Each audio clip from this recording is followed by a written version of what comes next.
السلام عليكم ورحمة الله وبركاته. كسو دوادا برامجكينا حوغا عافمات.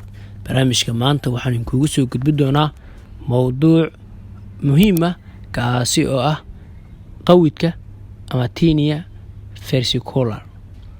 qawidka ama tinea versicolor ee maanta ka hadli doonaa insha Allah taala waxyaabaha sababa meelaha uu ka soo baxo calaamadaha qofka ka soo muuqanayo oo ku garan karto iyo siyaabaha lagu diagnose gareey karo ama lagu ogaa karo.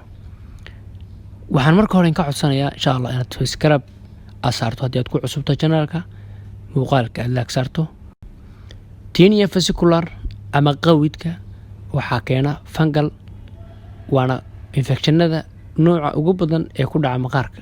fungaska keena tinea versicolor ama qawidka ayaa keena in meesha uu ku dhaco uu ka bedelo kalarkii caadiga ahayd ee lagu yaqiinay, taasoo keeni karaysa markaas ama kuula muuqanaysa adiga in kalarka meesha ay ka bedelan tahay jirka intiisa kale.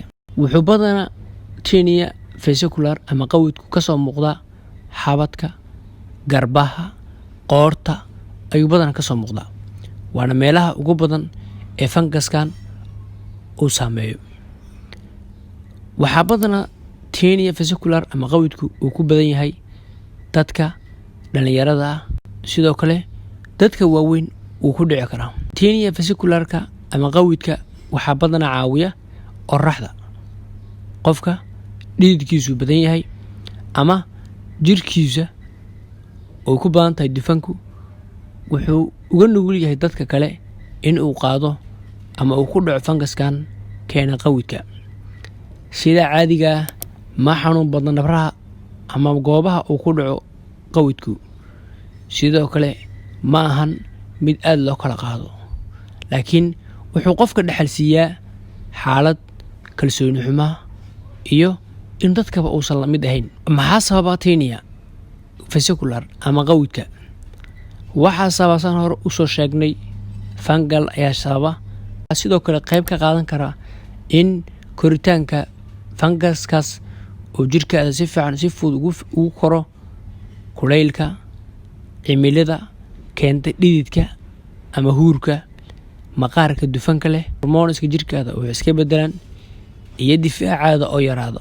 calaamadaha lagu yaqaano saan hore u soo sheegnay waa in kalarka meesha uu ku dhacay fungaskaas ay isbedeshaa, waxaana badanaa ay noqon karaan goobaha uu ku dhici karo dhabarka dambe, xabadka, qoorta, qaybaha sare ee gacmaha.